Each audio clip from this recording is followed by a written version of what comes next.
Hello and welcome back to the Winning Agenda's Introduction to Twilight Struggle series. My name is Jesse Marshall. It's really good to be back with you all. The year is now 2021. Time's getting away from us, but I think everyone's pretty happy to be out of 2020, that's for sure. I'm just going to my webcam angle just looks a bit funny there. Don't know what's going on. Anyway, so today we're going to dive straight into the mid-war neutral cards. So last video, which was a while ago, my apologies for the delay in getting back to this series. It's been something that I keep on intending to do, but I've had Twilight Struggle games, work, life, a lot of other things come up in the way. But yeah, we are going to get through the rest of this series with the neutral mid-war cards, the USSR mid-war cards, and then all the late war cards. So never fear. And thank you for all of you who've commented on the previous videos in the series and said that you wanted me to finish it. It's always nice to hear positive feedback about the content that I put out. So yeah, thank you for all those nice comments, and hopefully you enjoy this video. So the mid-war neutral cards are really, really important to the game. That's the first thing that needs to be said about this suite of cards. So if we look back at the early war neutral cards, you've got the 3 scoring cards, you've got the China card, which is not really an early war card because it's there throughout the whole game, and then you've got Red Scare, which is quite important, and the rest of them are important in their own way but not exactly game breaking. Whereas once you get to the mid-war, there are certain cards in here, 3 cards in particular, that are extremely powerful and will often define how one continent, each of them can define how one continent, even a continent like Europe or Asia, plays out and scores in the mid-war. So those 3 cards that are really important are Brush War, ABM Treaty, and Junta. And the reason that they're so important is that they give you access to regions that you otherwise wouldn't be able to simply place influence into. And because they're neutral, whichever side draws them gets a significant advantage at being able to use in only one action round, use one card to target an area where they may have no existing presence. For example, we'll start off with Brush War, because the first card on the screen here says attack any country with a stability of 1 or 2, which is, if you remember the board, a lot of countries on the board. So there are some countries that are stability 3, 4, or 5, but most countries in Africa are stability 1 or 2, all the battlegrounds except South Africa. All of the battlegrounds except Chile in South America are stability 2. Mexico and Panama in Central America are stability 2. Italy is stability 2. Thailand is stability 2, as is Pakistan. And then there are a range of Middle East battlegrounds that are also stability 2. So there are battleground countries across the world that you can attack with Brush War if you're lucky enough to draw it. And what it says is roll a die and subtract 1 for every adjacent enemy controlled country. So adjacent meaning a country that's connected to the one you're attacking, but it doesn't count the one you're attacking. So if they control the country that you're attacking, you still succeed on a roll of 3+, which is pretty good. So 66% chance of succeeding. But for every adjacent country they control, you subtract 1 from your roll. So you add 3 to military mil abstract, which is also a nice benefit, like all the wars, because this is a 3-ups card, and you get 1 victory point, and you get to replace all of your opponent's influence with your influence if you're successful, just like all the other war cards. So this is incredibly powerful because it means that in the mid-war, the USSR, for example, can brush war Italy. And take Italy out of nowhere. And because Europe has, those 5 battlegrounds, and it tends to be split 3-2 most of the time, taking Italy, if the USA controls Italy, France, and West Germany, which is generally the case going into the mid-war, and the USSR manages to flip Italy, all of a sudden they have the majority of battlegrounds in Europe, which can obviously impact on Europe's scoring. Similarly, if the USA managed to get to Thailand first because the USSR didn't draw decolonization or de-Stalinization and they weren't able to get to Thailand quickly enough, then the USSR can brush war Thailand to take it back early on in the mid-war. There are also obviously limited, which you'll see as we go through into the USSR pack, and which I already mentioned in the previous videos when I was talking about de-Stalinization, there are limited cards that allow the USSR to access South America and Central America. South America in particular, there's only Allende in the mid-war deck in the USSR cards that allows them to place influence into South America. Brush War, along with ABM Treaty on Junta, but Brush War in particular, allows the USSR player to take one of the South American countries that the USA player has gone into. So if the USA player, for example, plays Panama Canal Returned, going back to the USA cards in the mid-war, they get influence in Panama, Costa Rica, and Venezuela, and then they take Venezuela. The USSR player can simply respond by playing Brush War. They don't have to have influence anywhere nearby, and all of a sudden they've got a 3+ roll to simply take over Venezuela.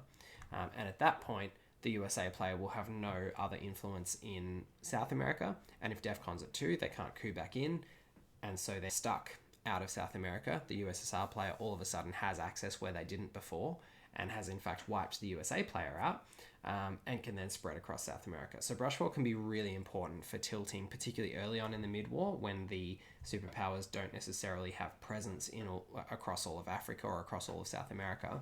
Brush War can be a really important tempo move to gain the impetus in one of those regions. We might just go to ABM Treaty and Junta next, and then we'll take the rest of the cards in order. So ABM Treaty similarly is extremely powerful. So it's a 4-ops card, which already obviously is powerful. It says improve Defcon 1 level, then the player may conduct operations as if they played a 4-ops card. So when you play this for its event, you still get to play a 4-ops card. So it's just as though you've played it for its operations points, but Defcon gets improved by 1 level. So if Defcon's at 2, which it generally is, kind of after action round 1 or 2, if you event ABM Treaty, then you improve Defcon to 3, which means you can coup straight away with this card in a battleground country. So ABM Treaty, basically what it reads as is you get a free coup in a battleground country most of the time, sometime later in the turn when you wouldn't ordinarily be able to coup, and it's with a 4-ops card. So it's extremely strong. What a 4-ops card means is it means that if you're coupping a 2 stability country, you're guaranteed to succeed. That is, even if you roll a 1, you're going to impact that country slightly, like at least by 1 operations point when your coup succeeds. But if you roll well, obviously you've got a good chance to, if your opponent controls a 2 stability battleground, if you roll a 4 or better, then you actually take control of that country. So that's pretty good. That's 50-50 shot. ABM Treaty also has a range of other uses. So if you headline it, then Defcon is already going to be likely at 3. Because it's a 4-ops card, you're very likely to have your headline occur first, because headlines occur in operations value order. And because Defcon is likely to be improved, you can, for instance, if you're the Soviet player, headline ABM Treaty and then coup in Asia, and then make another coup somewhere else on the board in your first action round.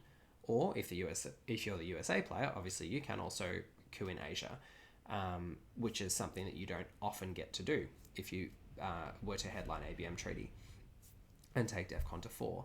The other thing you can do is use the Defcon improvement if Defcon's already at 4 going into the turn, to improve Defcon to 5 and then either coup somewhere like Italy or conduct operations in another way, such as realigning in Europe, which can sometimes be quite important. Because most of the time players will assume that even if they're surrounded in Europe, for instance, if the USA somehow only ends up with West Germany as the only battleground they control, and the USSR player has France and East Germany and maybe Austria, the USA player may feel that they're safe because it's hard to conduct realignments in Europe. But if they let Defcon get up to 4, and the USSR player can headline ABM Treaty, then they can improve Defcon to 5 in the headline phase and immediately realign in West Germany, which could be devastating. So you can get those sorts of realignments. I mean, those realignments can also obviously occur in Asia, in your more typical scenario where Defcon starts at 3 at the start of the turn after it gets automatically improved, and then you headline ABM Treaty and perhaps conduct realignments in Asia, where you might have a strong realignment position, perhaps to respond to a brush war or something like that. But most of the time, the usual use case for ABM Treaty is to play it towards the middle of the turn and coup with it, or to headline and get an additional coup early on in the turn. It's more often used for coups than for conducting operations. It's also worth noting that if you headline it and your opponent headlines a scoring card, you can use the operations points on ABM Treaty just to disrupt whatever region they're trying to score. So that is another reason that headlining scoring cards can be a problem, because ABM Treaty, at least once you get to the mid-war, ABM Treaty is out there as a threat that will allow your opponent to place influence in the headline phase before your scoring card resolves. So if I were to headline Europe scoring and my opponent headlined ABM Treaty, they could simply place operations points into Europe to maybe break my battleground countries or take additional countries for themselves if they were close to domination or something like that. They can place operations to alter the balance in the region that I'm trying to score, and I don't have a chance to respond before my scoring card resolves. So I generally don't like headlining scoring cards for that and many other reasons. Junta is the third of the what we'd call the mid-war power cards, I guess. And you can see immediately from reading this card why it falls into the same category as ABM Treaty and Brush War, because it ignores the usual influence placement rules, and it allows the player that draws it to place 2 influence in any Central or South American country, regardless of whether they currently have adjacency. The amazing thing about Junta is that it's not just that. That would be good on its own. But it then says you may make a free coup or realignment roll in one of these regions. So you can do so many things with Junta. For example, if you're the USA player and the USSR is in Mexico, if you play Junta, you can place influence into Guatemala, and then you have them surrounded because they're adjacent to your superpower and to Guatemala, and you can realign Mexico. That's not an amazingly powerful Junta play. The more usual Junta play would be to, for instance, place 2 influence into, if South America is quite empty, you might place into Venezuela or Brazil, and then maybe coup Panama if you're the USSR player and the USA player still has their influence in Panama and that perhaps they've only got 1. So turn 4, you headline Junta, you put 2 into Venezuela, and you coup Panama in the headline phase. Maybe you roll well on your coup, you might get an influence or 2 in Panama, and then on your first action round, you've already degraded Defcon, because while it's a free coup, if you coup on a battleground country, it still degrades Defcon. You just don't get mil-ops for it. That's what the free aspect of it is. So it still degrades Defcon. So if you're the USSR player, you headline this on turn 4, you place into Venezuela, you coup Panama, maybe you're successful, and then on your first action round, Defcon's already at 2, so you've got the time then to just place influence. So you might place into Brazil, finish taking Panama, maybe spread into Costa Rica.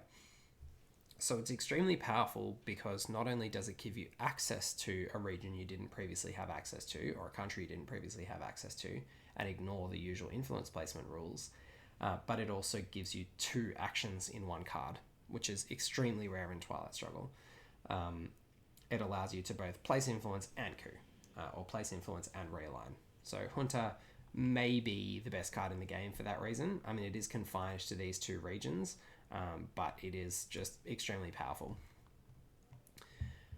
So the next card in the neutral mid-war pack is Arms Race. Arms Race is a really interesting one. So it says compare each player's status on the military operations tracks.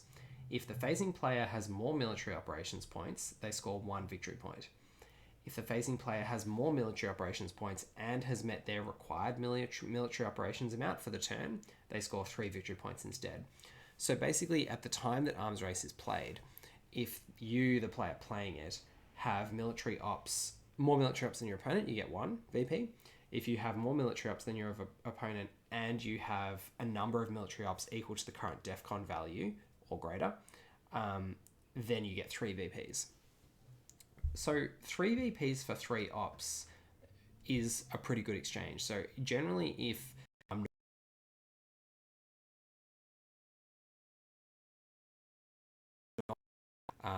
there might have been a little glitch in the video there. My apologies if that comes through. But yeah, if I'm not under heaps of pressure from my opponent and I've got a little bit of space on the board, like there's not an imminent score that's going to be terrible for me if I don't spend these operations points, I will generally try and play Arms Race for the VPs if I'm in that position. And sometimes it takes a bit of setup because it might mean you have to value queuing early on in the turn. It might mean you have to forego tempo earlier in the turn than you otherwise might, because otherwise your opponent's going to coup and then you'll lose your opportunity to arms race. So it does create some difficulties in terms of timing and tempo, but if you do get the window to play this for 3 VPs, that's effectively a Middle East scoring with domination. So 3 VPs is certainly nothing to sneeze at. But otherwise, it's a 3-op card that is playable with no downside as a neutral card. So that's worth its weight in gold as well. Summit is a generally pretty terrible card, so we'll talk about this just quite briefly. It's a Defcon suicide card, so you can rarely event it because both players roll a die. You each add 1 for each region you dominate or control. So unless you're really far ahead on the board, you're not going to be sure of winning this roll, or at least, almost sure. The high roller gets 2 VP and may move the Defcon marker 1 level in either direction. Do not reroll ties. So it can be 2 VP. If you're far ahead, maybe you event it. If you're really far ahead everywhere else on the board, you're on 18 VPs and your opponent's got Europe control and you're about to go to final scoring, sure, you event Summit and you take the chance that if you roll poorly, they get to kill you by moving Defcon to 1 on your action round, but more likely you're going to get the VPs and win the game. That's fine, you play the odds. But most of the time, in most situations, it's bad to headline because of the Defcon suicide risk, and it's bad to event on an action round, and it's bad to play for its operations points. So in general, Summit, not a great card. Missile Envy is a really, really interesting one. So this is one that's more powerful for the USA than for the USSR. And the reason that it can be a bit of a risk for the USSR, we'll read what it does and then I'll explain. So it says, exchange this card for your opponent's highest valued operations card in their hand. If 2 or more cards are tied, the opponent chooses. So when this event resolves, you give them the Missile Envy card and they give you back in exchange their highest operations points card. So if they have only 1 4-op card, they have to give you that. The existence of this card is a reason why you might want to headline ABM Treaty more often than not, because if your opponent headlines Missile Envy and they hit your ABM Treaty, you have to give it to them, and that's pretty bad. So what happens when you give them the card? It says if the exchange card contains your event or an event applicable to both players, so if it's either a neutral card or your opponent's card, it occurs immediately. If it contains the opponent's event, if it contains the event of the person who's giving the card, so if I'm the USSR player, I play Missile Envy, my opponent is the USA, they give me a USA card, then I use the operations value without triggering the event. The opponent must then use this card, i.e. Missile Envy, for operations during their next action round. So if you headline Missile Envy, you give them the Missile Envy, they give you their highest operations value card. The event either occurs immediately or you get to use the operations points immediately in the headline phase. And then on their action round 1, they have to play Missile Envy. So they have to play a 2-op card, which may be not what they want to do. So it is extremely powerful and quite disruptive, but also comes with some risk. So there are a few cards that are particularly risky for good situations first. If you hit ABM Treaty, that's amazing because the event occurs immediately, so you get a 4-op ABM Treaty in the headline phase. Great. Some things like Arms Race or Brush War obviously can be good as well. Arms Race not so good because you won't have mill-ops at that point, so it doesn't do anything. Brush War really good, but if you play the Missile Envy later in the turn and you already have mill-ops points and you hit an Arms Race, then of course you could get the VPs from that. But USSR, this is what we want to look for. So the problem for the USSR player is that Flower Power is a 4-op card. So if the USA player has it in hand, then it's likely to be their highest operations value card, or at least it will be tied, in which case they can choose to give it to you, and it doesn't actually do anything until later in the game. So we'll come to what it does in a moment, but We Will Bury You is the important one. So again, if they have this in hand, then they can choose to give this to you if you play Missile Envy, and We Will Bury You degrades Defcon immediately. The problem with that is that if you've headlined Missile Envy and it's a 2 operations point headline, the USA player, if they also headline a 2-op card, their headline will occur first. And there are a couple of USA headlines, including one we discussed in the last video, Grain Sales to Soviets, which is a 2-op headline, which they're very likely to headline because it's way better in the headline phase than any other time in the turn, and it degrades Defcon because they can coup with it. So if you are the USSR player and you were to headline Missile Envy, the USA player could headline Grain Sales to Soviets, and you could then grab We Will Bury You from their hand, and because their Grain Sales resolves first, then your We Will Bury You resolves once the Missile Envy happens. They could degrade Defcon with their Grain Sales. Defcon goes to 2, then your We Will Bury You happens off your own Missile Envy, and you lose the game because you've degraded Defcon in your headline phase. So We Will Bury You is the big risk. Once that's out of the way, if you either have that in hand with your Missile Envy or if it's already been played, then it's a little safer as the Soviet player to headline Missile Envy. In fact, it's a good headline most of the time at that point. For the USA player, it's a lot safer because there are no USA 4-op cards in the mid-war, and the USA 3-op cards, which if they are the Soviet player's highest value card in hand, they can choose to give to you. None of them are dangerous in the headline phase. In fact, they're all pretty good. Alliance for Progress is probably the weakest, Shuttle Diplomacy and Alliance for Progress, but both of those have a slightly beneficial effect, and if that's what comes of your Missile Envy, then that's fine.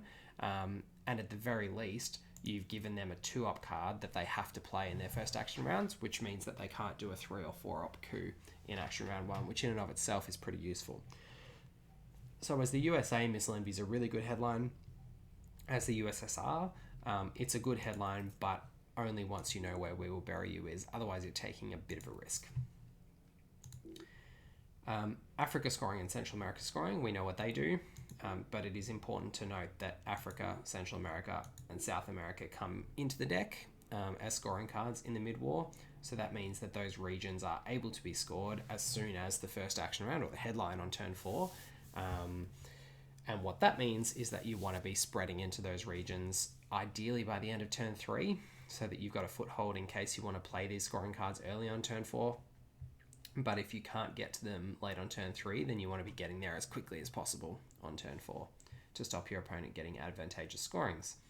Southeast Asia scoring is an interesting one. It's the only starred scoring card, which means it's removed from the game once it's played.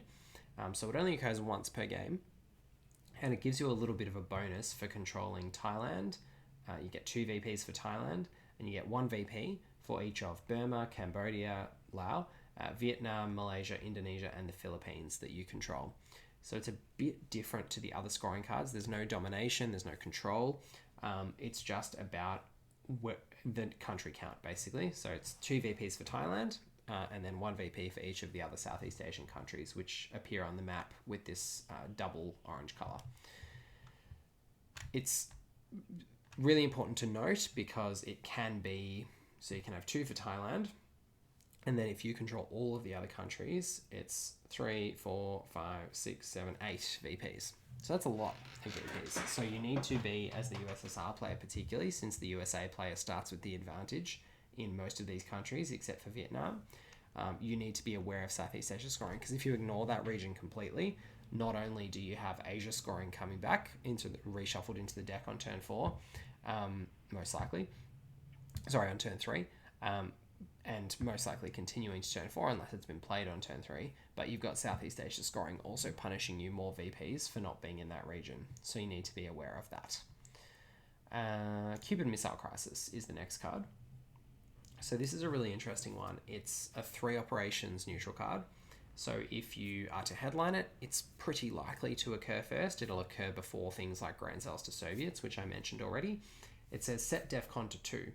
Any further coup attempts by your opponent this turn, anywhere on the board, including non-battleground countries, will result in global thermonuclear war. Your opponent will lose the game. This event may be cancelled at any time if the USSR player removes 2 influence from Cuba, or the US removes 2 from either West Germany or Turkey. So this, again, is more powerful for the US player. The reason for that is that the condition to get rid of it is harder for the USSR player to satisfy. So the USSR player doesn't start with influencing Cuba, and there's only one card that gives them access by turn 4, and that is Fidel in the early war.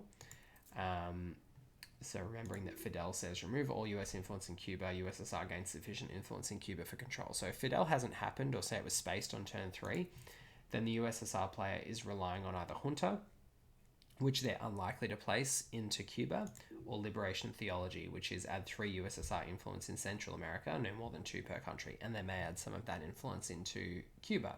If they haven't had either junta into Cuba, which is unlikely, as I said, or liberation theology, or Fidel, then Cuban Missile Crisis can't be cancelled by them because they haven't got influence in Cuba to remove.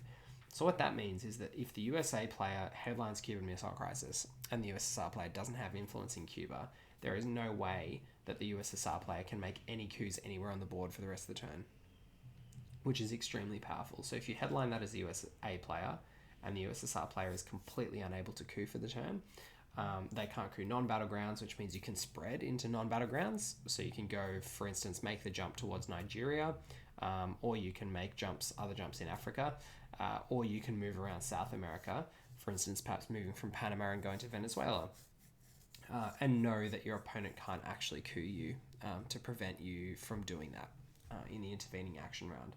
So that's extremely powerful for the US player. As the USSR player, it's not as good because they're very likely to have influence in West Germany. The US player starts most of the time with influence in West Germany, and they can get influence in Turkey with things like Marshall Plan very easily. And most of the time they will have adjacency to Turkey. So even if they don't actually control Turkey when you play it, usually they can play into Turkey pretty easily. So in general, far more powerful for the US player, an extremely important and impactful card. And it's also worth noting, another reason that it's better for the US player is that generally setting Defcon to 2 in the headline phase is something the US player wants to do because they want to deprive the Soviet player of the opportunity to make that coup in their action round 1. So Cuban Missile Crisis is just another one of the cards that allows the US player to do that. On that note, how I learned to stop worrying. And you'll see that now this is becoming a bit of a theme. It's better for the US player than it is for the USSR player. This one a bit less so, but there is one particular case where it is certainly better for the US player. So it says set the Defcon level at any level you want, 1 to 5. This event counts as a 5 military operations for the purpose of required military operations. So you can set Defcon wherever you want on the track and you get 5 mil-ups. What that means is that if you headline it and you're the US player, you can set Defcon to 2, you get your required mil-ups for the turn, and the Soviet player can't make a battleground coup. That's pretty good. The other thing you can do is if you're the Soviet player, you can headline it, you can move Defcon to 5, and then you can realign or coup in Europe. That can be pretty good too.